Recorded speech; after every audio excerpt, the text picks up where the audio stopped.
Good evening, everyone. Welcome back.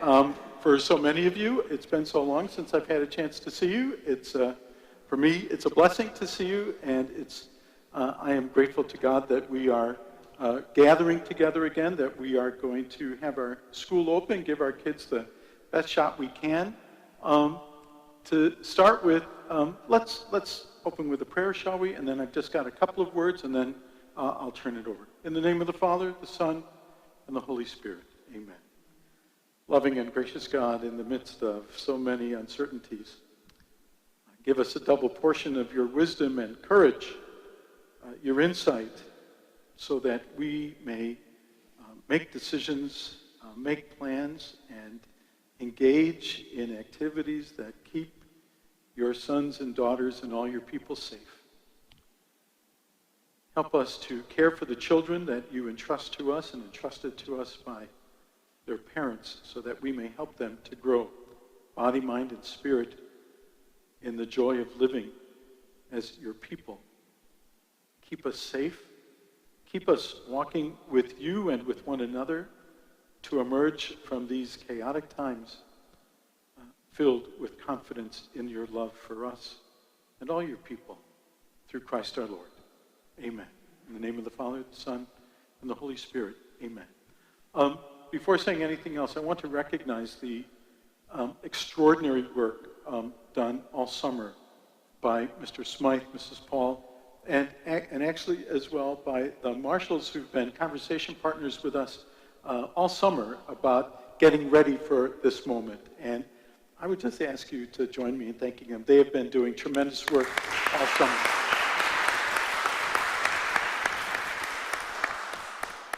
We're going to answer your questions at the end because we have a lot of information to share with you, and hopefully the information that we're going to share with you will answer most of your questions along the way.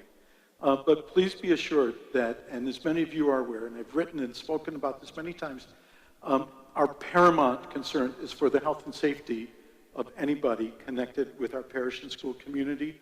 And we have undertaken and gotten approved for these plans that we think work. And as a demonstration of that, if you didn't yet see the email that was sent out to the school community, let me read it to you. Late last night, this was on Tuesday, we were notified of an exposure risk in the school building. In response, we have undertaken a thorough sanitizing misting of every room and space in the school first thing this morning, as well as calling in our cleaning service to do an electrostatic sanitization of spaces that might have required special attention. All of this was completed before mid-morning, and we advised the school staff to remain out of the school until 1 p.m. today to allow for the cleansing to be finished. We have also addressed this issue with school personnel who might have been in contact with the person in question. We believe that we have appropriately and thoroughly addressed the situation. The school is safe to enter, and our contact tracing team is already at work to gather any information that is relevant. We will keep you informed in a timely manner should there be any further developments in this matter or anything else that you need to know from us. God bless us all and keep us all safe and well. So we kind of passed our first test for how we deal with these things, and I'm happy to report, and I think we passed with flying colors. I mean, we had cleaning in the morning, we had cleaning mid-morning, we had misting, we had electrostatic, and we've been assured, and we've even checked in with some doctors, is this enough? And we've received a total universal response of yes. So I just want to reassure you of that. Are there things over which we are not in control? Absolutely. But we are doing the best that we can. We are utilizing professional services when there are things that we on our own are not yet equipped to do, and we will continue to do that all the way through this pandemic. That's what we've been doing this entire time, when the parish was locked down, when we could open up again for masses, and certainly as we have prepared to welcome your children back into the school. And as a parent myself, and as with my wife being a Catholic school teacher and going back to school, and I would be a liar if I didn't say, if I said to you I wasn't nervous about that, because we're both over 60, and I have a lot of confidence in the plans that have been put together. They have been seen by many eyes, and we're going to give this the best shot we can because your kids deserve it. And we're proud to do this for you. So I'm going to turn it over now to Mr. Smythe, who's going to say a few words, and then most of what you're going to hear tonight is going to come from Mrs. Paul. Thank you. God bless you. Thanks for being here. It's so good to see you. Thank you, Father. For new parents out here, my name is Tom Smythe. I am the principal here at Notre Dame Parish School. I've been here for about a year now. And I'll just tell you what, it's a great place to be. Great teachers, great education that's going on here at Notre Dame School. And I'm talking from pre-K3 all the way up to 8th grade.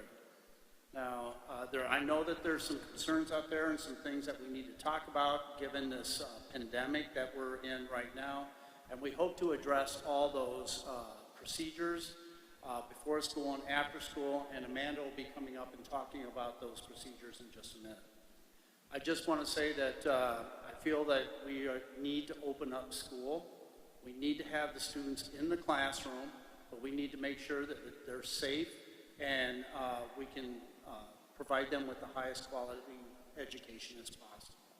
We're going to do everything we can to make sure that that happens, and we have different protocols to make sure that that kind of happens. I will be meeting with the teachers tomorrow and the next day for a couple of in-services. We do have a get ready day on Monday, and then we have 2 half-days on Tuesday and Wednesday. That way the students can get acclimated and you can get acclimated to some of these procedures, and then we can turn around and have full day of school next Thursday, which is our plan. Should you have any questions throughout this tonight, throughout this process, please let us know because we want to serve you the best that we can. But right now, Amanda is my assistant principal. This is her first year as assistant principal. And as Father has said, we've been working on this all summer long, these procedures. And if anybody knows about the CDC and the IDPH, it changes daily. And every time it changes, we have to change our plans. So we have to be a little flexible. And we do. And that's exactly what we do. We don't have all the answers, but we're kind of just rolling with the changes that are taking place to make sure that your children are safe. Okay? Amanda, who's going to be talking here in just a few minutes, she has children that goes to school here at Notre Dame, so she has a heightened, security, safety risk to make sure that her kids are safe here, as well as yours as well. But I also want to introduce the Marshalls, Scott and Jennifer Marshall, who has been instrumental in helping us out and talking about with the community and just helping out with the presentations and things like this. And so what I would like to do is I'd like to invite them up here to go ahead and talk to you about their vision. Okay, thank you.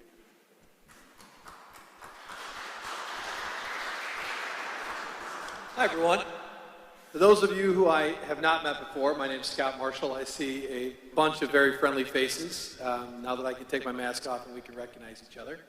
But as Tom said, why am I here tonight? Well, as Jennifer and I were going through the entire summer and thinking about bringing our kids back to school, we had a lot of questions and concerns and quite honestly a lot of ideas as to how we thought we were responsible and could help. So as we went to Tom and Amanda and Father, they said, great, thank you for coming in, now you're involved. And here we are. So we're very happy to be here. We've been parishioners at Notre Dame for 16 years. I was the president of the parish council for some time. Jen's been heavily involved. And we love this community. We truly do. We've sent 2 children through Notre Dame. We now have a junior at Bennett and a freshman at Bennett. They got an incredible education here. But as the school says, we teach more. They've learned so much more than just biology and math. They learned how to be good members of the community and really good people. And I thank Notre Dame for that. And we still have a 6th grader here. But I'm not here to talk about Grant. I'm not here to talk about my sixth grader. I'm actually here thinking about how the Marshalls impact all of you. Decisions that we make as a family, decisions that my kids make in their lives affect all of you. It's no longer us just being able to think about our own families. We need to think about the ripple effect across our community. So to me, what does that mean? It means we need to do our best to bring all the kids back to school safely, and if possible. I think what happened yesterday and last night was a really good example of process and procedures that the school has put into place that got clicked into action. The response team was into action. They quickly figured out where the risk was. They brought in third parties. We didn't just have Tom and Mel clean the school. We brought in third parties to actually counsel on how to do it. And so without kids in the school and without a heightened level of exposure, we actually, the system, as of right now, the system worked. So I think it was a really good dress rehearsal for what we're all going to deal with. As Tom said, do we have every answer? Absolutely not. And so it's also going to take a bit of patience from all of us as parents to work with the school as things are going to change. As Tom said, the Illinois Department of Public Health's updates are date stamped. Some of them are time stamped because that's how quickly we're learning about the virus. That's how quickly we're learning about face coverings. That's how quickly we're learning about all of this. So a little bit of patience is going to be important as well. So let's just talk for a second about how am I responsible? How is Jen responsible? I heard a quote the other night from a teacher at Bennett that said, never before has a student or a family been so responsible for their educational community. And I do think that's true. If we get lax with our kids and allow them to not socially distance, to be out and about, to be at events, we actually bring all of the rest of the community at risk. So never before have we been so responsible. So what do you do? Well, one is if you have a question, ask a medical professional. We have those in the community. There's a lot of things available online. If you have questions, ask. Don't just assume you have the answer, and don't just assume it'll go away.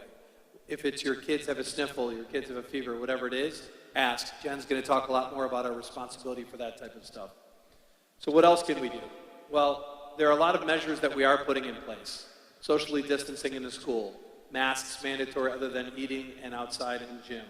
We're talking about all the different covers that we've made with filters in the classrooms. The school is buying ionizers to be able to spray in the classrooms to kill all the germs that are on surfaces. So the school is making a significant investment for the kids' safety. But all that investment fails if our kids aren't wearing masks in school and if they're not socially distancing. So it's up to us as parents to talk to our children about what that actually means. With the older kids, this is about responsibility. We need to bring them into the conversation and let them know they own the outcome as much as us. The younger kids, it's going to be a challenge, and that's why we're so blessed to have a community of teachers and aides here that are going to help navigate through that. We need to think about things like guests in our homes, traveling. I travel for work.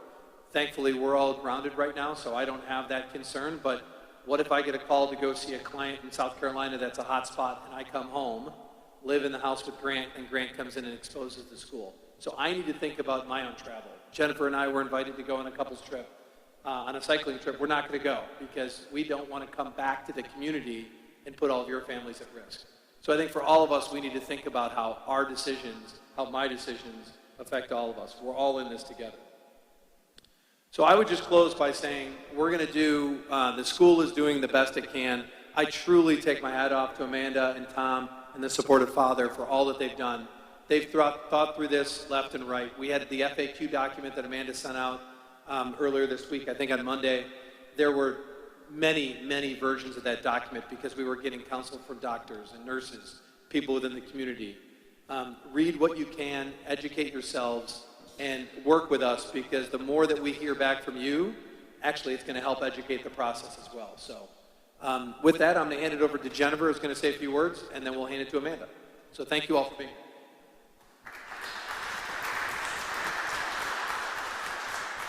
Welcome, everyone. I feel like I know everyone here tonight, so kind of fun. But if there's any new faces, welcome to Notre Dame. I just want to say, when I first told Grant that he was going back to school full-time, I never have seen such a huge smile on his face, which I never thought I would say that, no offense to the teachers, but he was so excited to get back to school and to get back to a routine. And in the Marshall family, we have not had a routine since March 13th. I've been a little loosey-goosey and kind of letting everything go. But now you guys start your new school routine, and part of that routine should be a health check in the morning. And I don't want to cause anxiety for your children or make them nervous, but you know as parents, if your child wakes up not feeling well, or they went to bed not feeling well, and you give them a little Tylenol, and you say, oh, you'll be fine in the morning.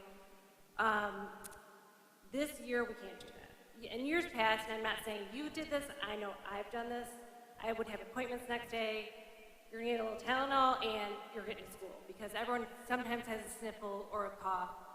This year, we can't do that. So even if your child wakes up and does not have a fever, but they have a runny nose, a cough, they need to stay home. Because if I send my child to school with a sneeze, with a cough, anything, even if it's not a fever, I am putting everyone here at risk.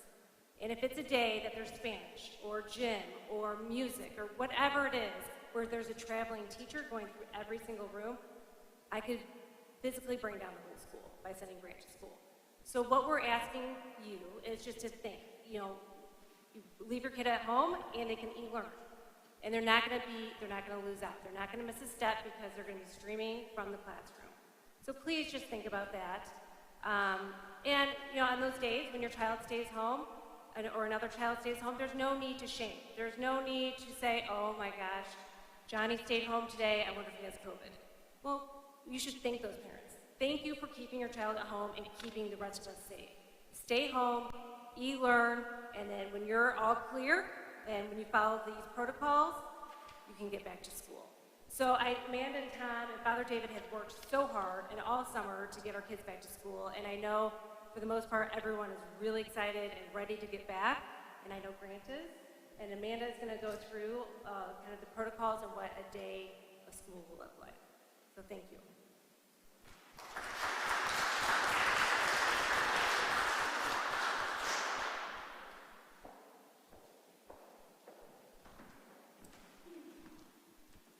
There we go. For those of you I don't know, I'm Amanda Paul. As Tom said, this is my first year as assistant principal, but my history at Notre Dame has started since I was 5. I came to school here, I graduated from school here, and now my kids are coming here, as well as my mother works here in the parish. So I have a lot invested here in Notre Dame. I was married here, they were baptized here, my sacraments have been here, so I really, I'm 2 feet in, even more so. I hope you've had the chance to see, we put together a little demo video of what the morning will look like when you come for drop-off. So it's a similar procedure for those who you know. You come in Norfolk, go around the lot, and then you come up to the sidewalk in the area we call the drop zone. And that's when Mr. Smythe and myself will be wearing our protective gear, and we'll take your child's temperature. So you're going to roll down your window, they'll have their mask on, and we'll take their temperature. They will get out of the car, go to the sidewalk, and enter. 5th through 8th grade will enter through the normal parish school door and head right to their classroom where their teachers are waiting for them. They will sit down in their desks and put their items in a bin next to their desks and wait for instructions. At the door, when they come in, their hands will be sanitized, similar to how you were tonight. The preschool through 4th grade will go in through the gym door, and there will be teacher assistants along their path to guide them through the corridor to the primary wing. And they will go directly to their classrooms, sit down with their bins, their bags in their bins, and social distance and wait for instructions. In addition to that, if someone were to have a fever, they would stay in the car would go around and park, and then once the car line has been finished, then we will come over and do a second temperature check for you. But in order to keep things running smoothly, we'd ask that you just pull around and wait. And so that's kind of how that will look. And I think that it's important to note that the preschool kids will only be allowed to get out at 8:10. So everyone else can start through the lane at 7:50. If you have a mixture of kids and you need to pull around and park and then come back through at 8:10, we ask you to do that. That's because obviously the preschoolers are going to need more help, and so we're going to need to line them up differently when they get out of the car, and they will be monitored the whole time, of course. So that's one, small piece to think about. as well as if you walk or ride a bike. So if you walk and you're coming from Norfolk, you come up that sidewalk, you'll stop right around where the sign says drop zone and the statue of Mary is there, and you'll wait in a social distance line to be checked by Mr. Smythe. If they're riding bikes, we'll probably want them to wait a few minutes before taking their temp. And so they'll ask them to line up in a social distance by the basketball hoop. We will have walkie-talkies on us, and if there is a student who arrives, an 8th grade student who's riding a bike and has a fever, has an issue, we will isolate them, radio into Meg in the office, and she will call the parent immediately. And I know some preschool parents have also asked about, walking their children up. So what we can do about that, because I know it's challenging in the beginning of the year, the first week, there's always a lot of tears. If we should encounter those sorts of issues, reach out to your teacher and we'll work something out.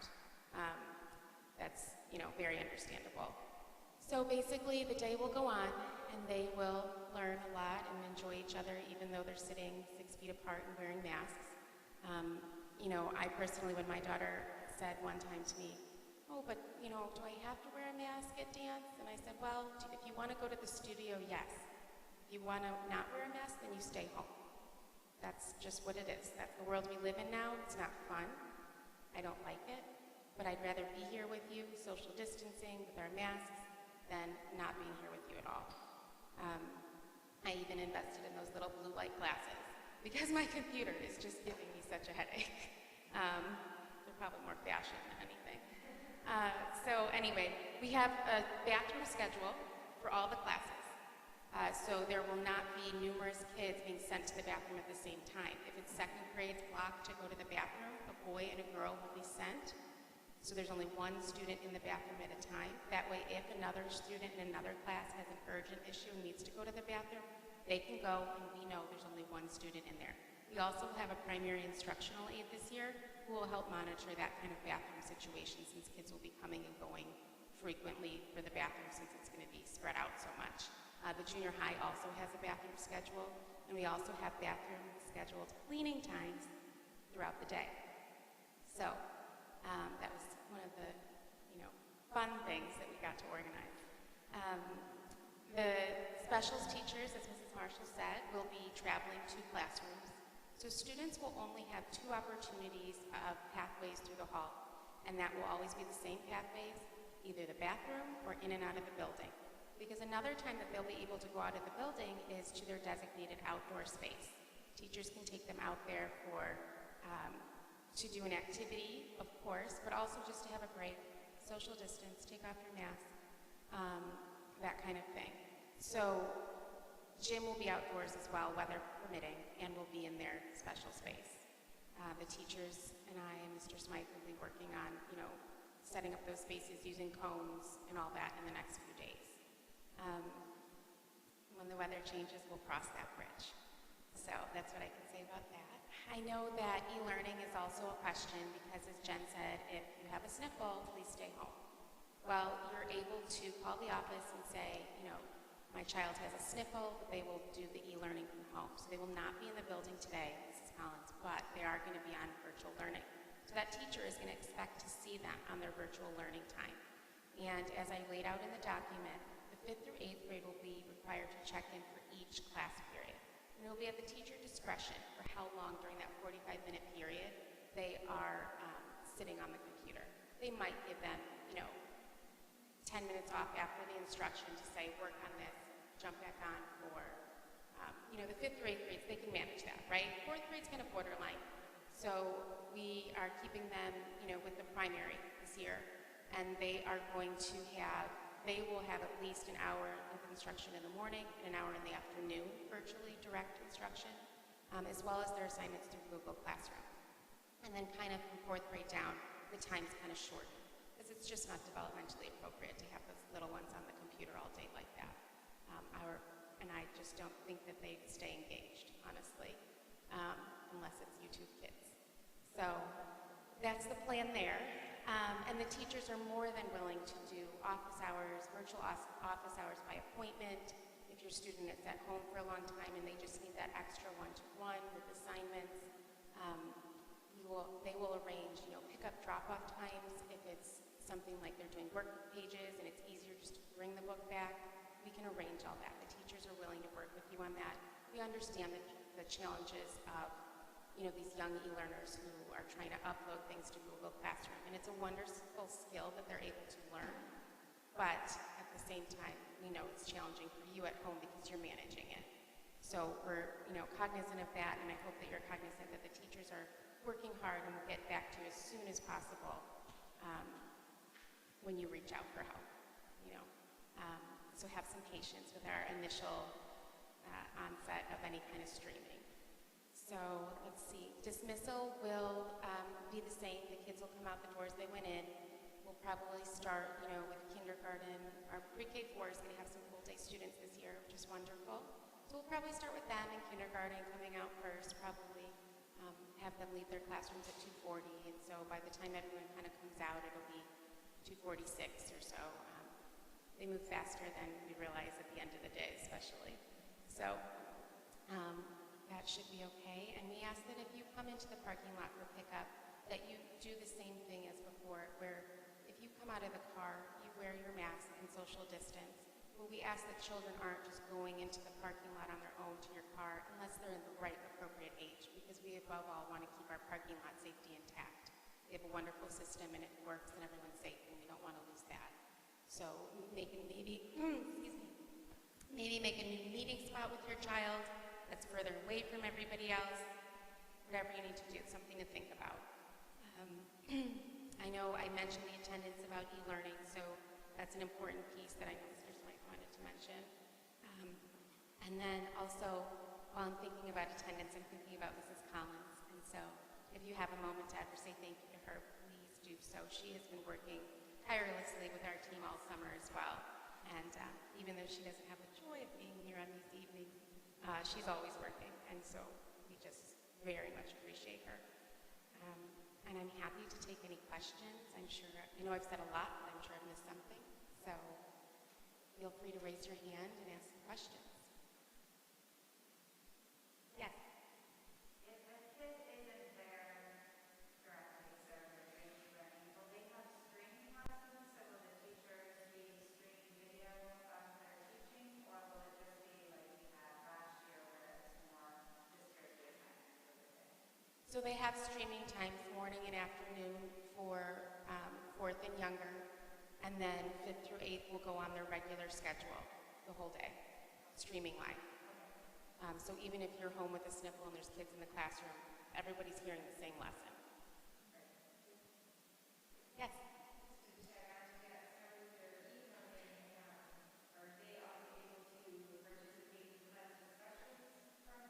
Yes. So we have the ability to put the little Brady Bunch squares up on the wall, or some rooms have monitors, some rooms just the projector, But every room has the ability to pop the kids up on the wall so they can all see each other. They can raise their hand, they can speak out, say, Mrs. E, I have a question. So it's interactive.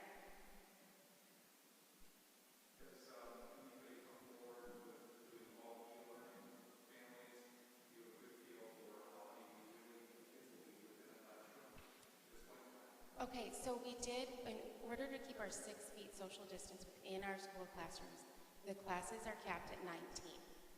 So the 5th grade started, throughout the summer it was always 20, and now I think we're up to 22.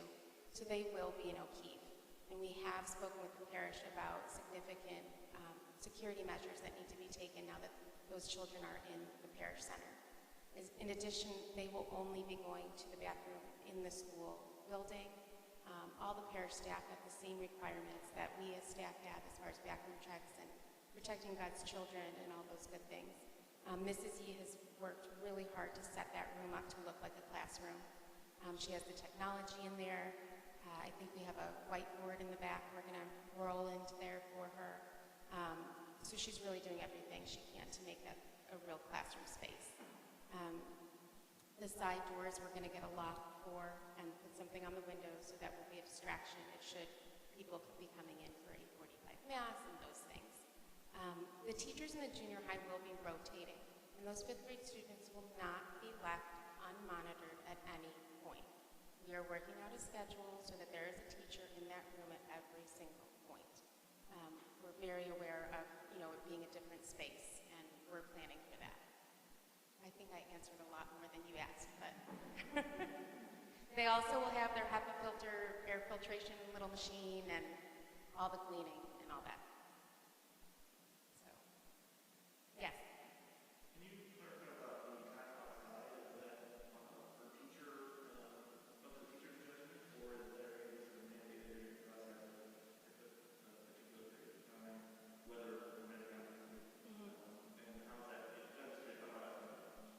So, like I said, each class has their own space outside, which we'll be marking with cones and things like that. And the teachers are encouraged to take them out as much as possible with the parameters of the e-learning, because the instruction, it has to work for everybody, right? So there will be, and that's what I said for the e-learners, there will be breaks at home because the in-person children are taking a break as well, right? And then also it's going to be where they will, we are working on for lunch also having the recess monitored in those spots as well. Just some logistics to figure out, but that's the goal there. As well as the teachers in the junior high are dedicated to staying in the classroom for the junior high lunch and making sure that they do what they're supposed to do as far as social distancing goes. In the primary, and because the teachers also have to take turns in the lounge. We can't have all 22 going to the lounge. So we're doing our lunch in shifts so that we can support the kids in the classroom and still have our break for lunch. And so, I know lunch has been a concern for some, and I understand that. But they will be 6 feet apart. The amount of time they have their mask off to eat, if you think about a real 20-minute lunch period, really about 8 minutes of that spent in transitioning into the lunch, transitioning out. So 20 minus 8, then you're left with 12 minutes to eat. 12 is under the 15-minute close contact guideline. So I know it's challenging to think about, but I do feel that it's the best possible scenario, and we will be monitoring them the whole time. There will not be 8th grade student lunch monitors for the primary, which is unfortunate because that's such a special thing. But myself and the instructional aides and other teachers will rotate to be in those classrooms with the younger students. Yes? So in the event of a teacher actually contracts COVID, is the class transition into learning or substitute? So that's going to depend on how well the teacher is. If she's asymptomatic, he or she is asymptomatic, then they're able to, everyone would have to quarantine if that was the case because they were in that room together. And if he or she is able to teach because they feel well enough, then they will do the virtual learning. And if not, then we will have to have a substitute. But the teachers are prepared to have their lessons to us far in advance. And they will be sending you outlines on Friday of what the week will look like. And then the older kids, their assignments will go live on Google Classroom at the teacher's discretion during their class periods, whereas the younger ones, their assignments will go live at 8 p.m. the night before. So if a parent wants to review it and understand what it is, before they get into it. And the reason we're holding those assignments and not making them live right away the Friday before with the outline is because we don't want all those eager kids doing all the work over the weekend. They all want to, I know it. And then they're going to come Monday and they're going to say, Mom, I'm bored. And we want the teacher to be able to give them the instruction first before they dive into a lesson. So we've learned a lot from our spring e-learning. Go ahead.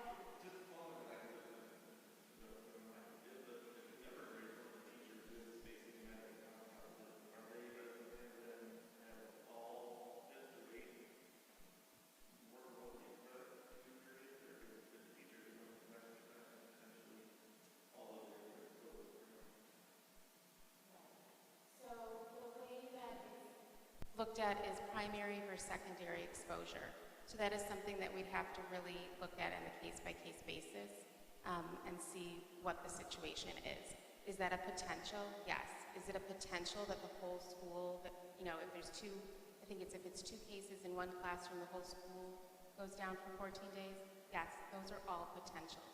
we want to do our utmost best to be cautious as well as preserve this in-learning model.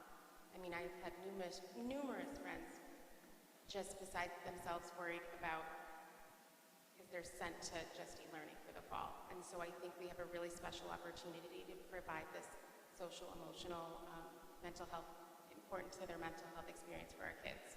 And so we just, as Jen said, we come together as a community and we all affect each other. So let's do our best to preserve that model. Yes?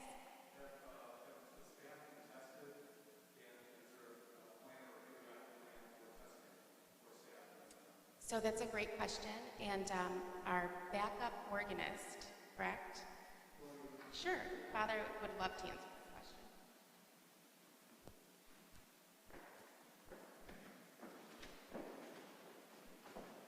So thank you for that question. Our backup organist, Kevin Zeman, works for an insurance company that does testing that gives results in 24 to 48 hours. So I'd actually spoken with him during the summer, anticipating that, some exposure risk may come to the school or to the parish, and we may need to provide the opportunity for staff or other people to get tested.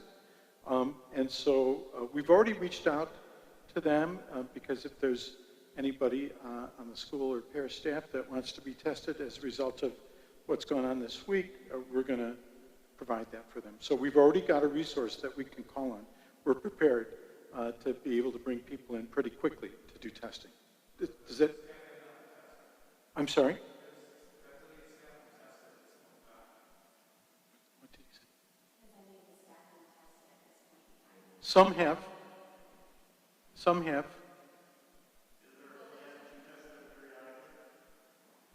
I hadn't thought that through, and we've not really talked about that. I do think it's a good idea. I do think it's a good idea. And like I said, we've got this resource where we can easily call on people and get testing done pretty quickly. These are good questions. And the truth is, as hard as everybody has been working this summer, there are issues or questions that we've not either thought of or we've uttered and then not gotten back to. So please keep asking us these questions. Please keep raising these issues because as we've all understood this whole summer, our need is for flexibility and to be ready to address, any challenges that come our way given the commitment that we have underlying everything to safety and the wellness of everybody. So.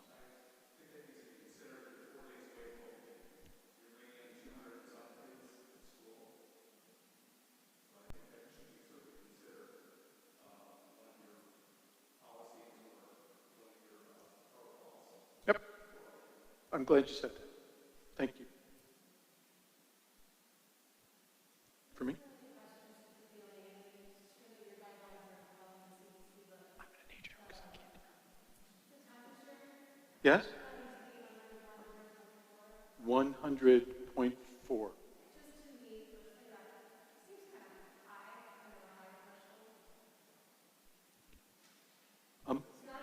The 100.4 is just a standard measure that's out there, and so we can't do medical evaluations right at that point. The temperature is an easy one for us to do, and then if somebody's at that threshold or above, just say today's the day for you to stay home from school.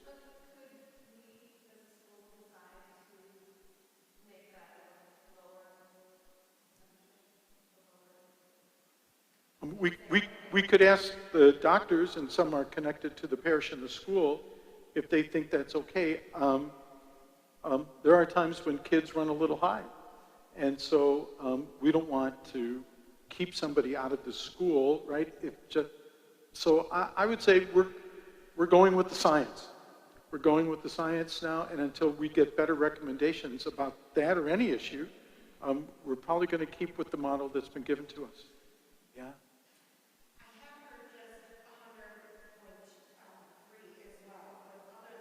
Is it 103?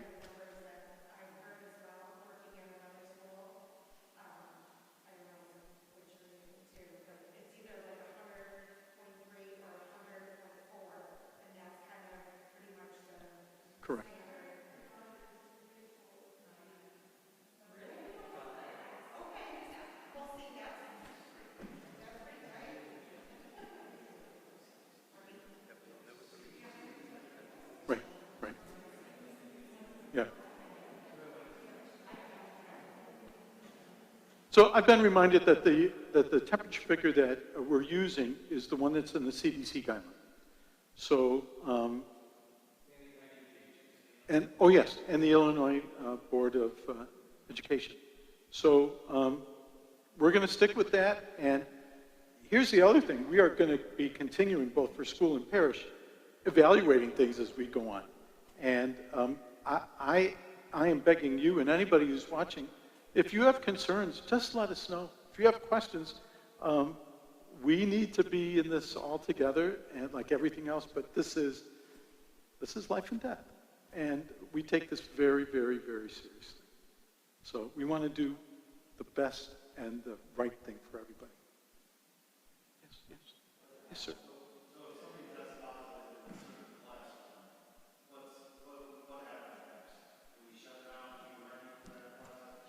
She's the person to answer this question. So if someone tests positive in a certain classroom, what do? Well, we have a contact tracing team. They are somebody who was working hard this morning when we had a possible exposure last night that we were made aware of. So the contact tracing team works with the health department to make the best decisions on how to handle who is considered primary exposure. So, you know, the thing is, if you look at the flow chart that we sent out the other day, another piece of that is going to be siblings. So if your child is in question, the siblings also need to stay home until we are clear of what the situation is.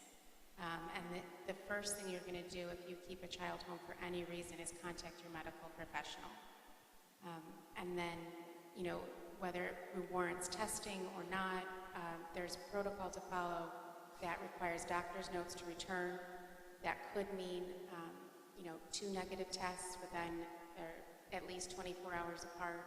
That could mean staying home for 14 asymptomatic days before returning. It really depends on the situation.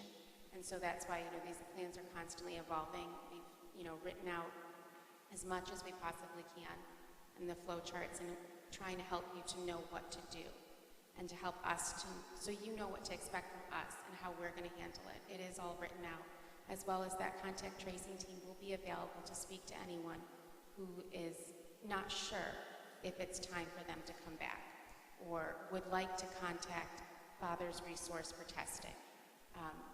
Those things are all available. Can you clarify what happens with the other children in that classroom?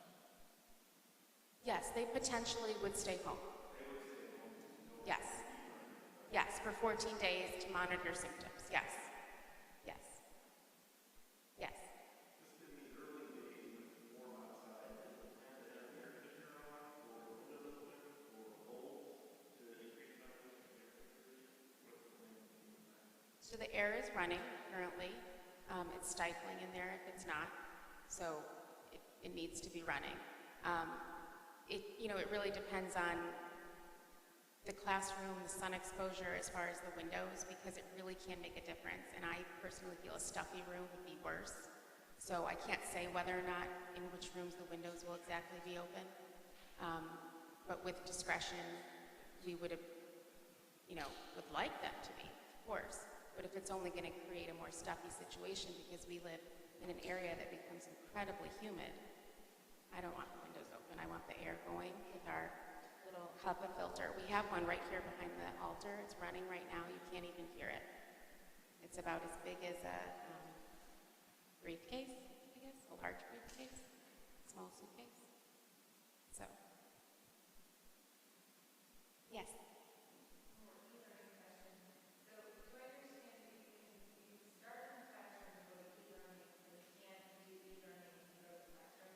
Correct.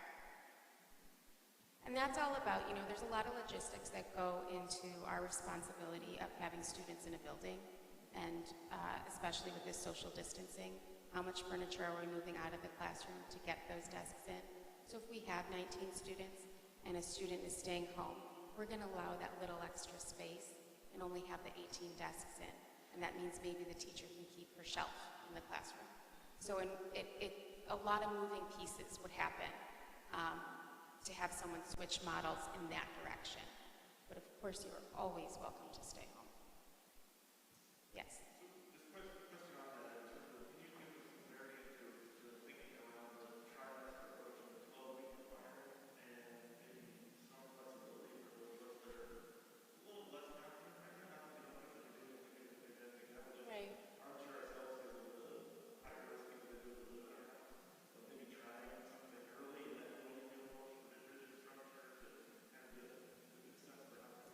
I know, and it's one of those things where sometimes we just have to make a standardized policy, and we're school teachers at heart, and so we love those standard marking periods, and that's what really works best for a lot of reasons. And like I said, it's another situation of like a domino effect when we change things midstream, mid-quarter, mid-trimester, excuse me. And you know, it's something also, like we said, our plans are evolving. And so our goal right now is to get school open, get it running, get these protocols going, and we will see. If that is something, you know, if things start going great in the state, in the country, and COVID, you know, decides to take off, of course, we can consider making an adjustment to that. We want everyone here and preserve that in-person learning, like I said. But for now, that's a standard that just works for, you know, when you're managing so many people. So. Yes, you can change at the trimester switch. What's the notification for that? Or how do you get prepared? Just 50 kids or e-learning for those first 12 weeks, and then you also need the 50 kids showing up. Well, so the class is still capped so that all those desks can fit. What would happen is basically the teacher's losing her bookshelf. It's going down to the music room. And it's just, yeah, it's heavy lifting, more or less. But it's possible because the way we measured to keep the 6-foot integrity, and that's why we did have to cap some classes, and the 7th grade is split in order to make that work. So, yes. Just to clarify, the staff that was potentially exposed last night, they will be tested? Yes. They have been tested, and they are staying home.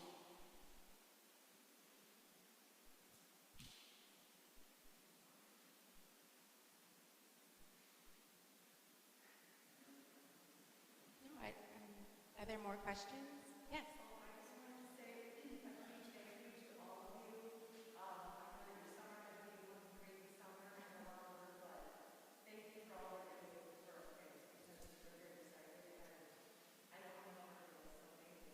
Thank you.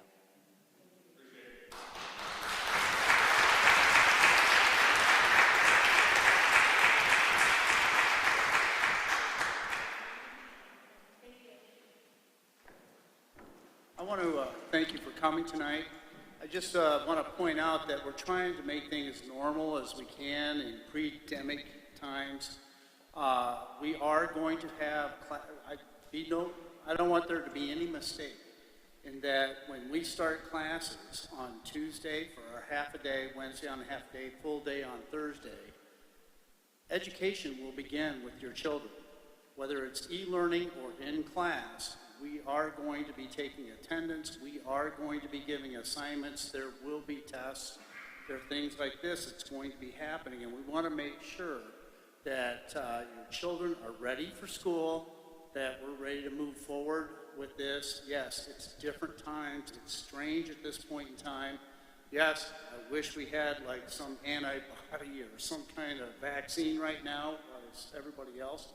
But until that time comes, this is how we're going to be able to do it. Our teachers are being trained. They've been experts in doing online learning and classroom learning at the same time. So actually, they're becoming very, very proficient in that. So I want to reassure you, we are not trying to skip out on anything. We want to make sure that your child gets the highest education here at Notre Dame Parish School. So if you want to talk to me afterwards, I'll be more than happy to answer any question. I know Amanda will be available, Father David, and Scott and Jennifer Marshall will be as well. Other than that, I want to thank you for coming in tonight, and I hope to see your children next week. So anyway, thank you.